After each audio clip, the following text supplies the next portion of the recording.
Shalom saudara-saudara yang dikasihi Tuhan Yesus Kristus. Puji Tuhan, hari ini kita akan bersama-sama merenungkan firman Tuhan menurut bimbingan 4M, yaitu menerima, merenungkan, melakukan, dan membagi firman. Nah saudara-saudara, sebelum itu mari kita minta bimbingan Tuhan untuk kita bisa merenungkan firman dan menjadi pelaku firman. Kita berdoa.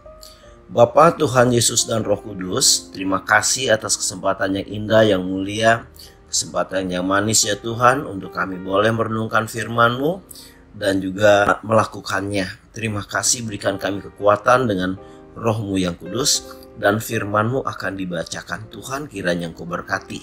Di dalam nama Tuhan Yesus kami menerima firman Tuhan dengan sukacita. Haleluya, amin. Mazmur 1 ayat 5. Sebab itu orang fasik tidak akan tahan dalam penghakiman, begitu pula orang berdosa dalam perkumpulan orang benar. Apa itu orang benar dan apa itu orang fasik? Orang benar adalah orang yang hidup dengan firman Tuhan. Dia mendengar firman dengan benar dan juga berusaha untuk melakukannya dengan sungguh-sungguh.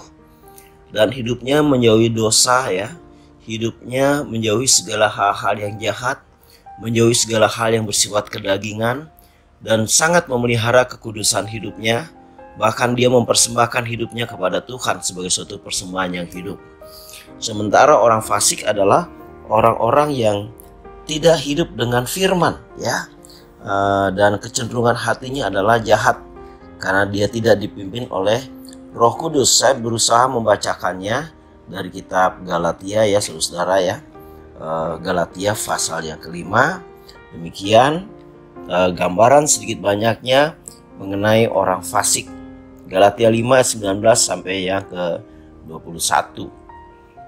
Perbuatan daging telah nyata, yaitu percabulan, kecemaran, hawa nafsu, penyembahan berhala, sihir, perseteruan, perselisihan, iri hati, amarah, kepentingan diri sendiri, percideraan, roh pemecah, kedengkian, kemabukan, pesta pora, dan sebagainya.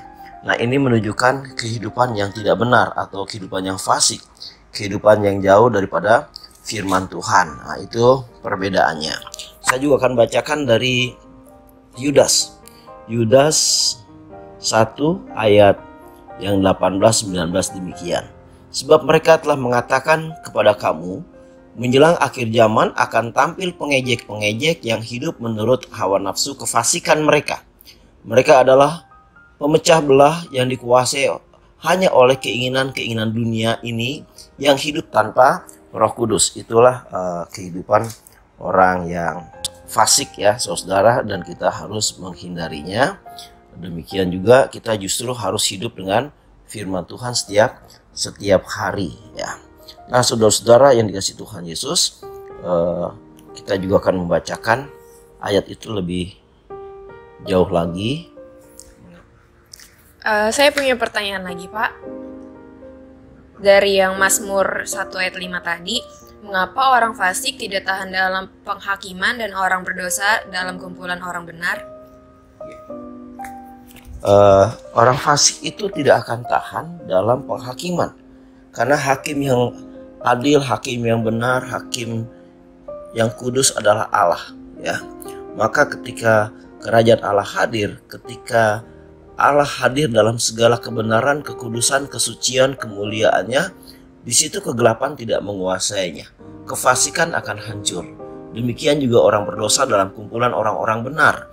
Karena firman Tuhan mengatakan di dalam Yohanes 1 ayat yang kelima, demikian firman Tuhan, terang itu bercahaya di dalam kegelapan dan kegelapan tidak menguasainya.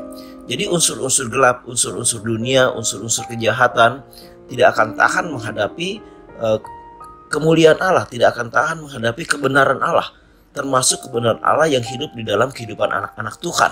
Sehingga orang berdosa tidak akan tahan berdiri di hadapan orang-orang benar, karena kedahsyatan Allah, kekudusan Allah, kemuliaan Allah menyertai anak-anak Tuhan. Untuk itu saudara-saudara, mari juga kita merenungkan diri kita masing-masing apakah kita sudah hidup benar atau kita hidup fasik. Ya, kita perlu tahu, jangan kita hanya berteori tentang fasik dan benar, tetapi kita nggak melihat diri kita. Kita ini fasik atau benar. Tuhan menghendaki supaya kita hidup di dalam kebenaran. Karena apa, saudara? Kita adalah garam dan terang dunia. Kita adalah saksi Tuhan, ya.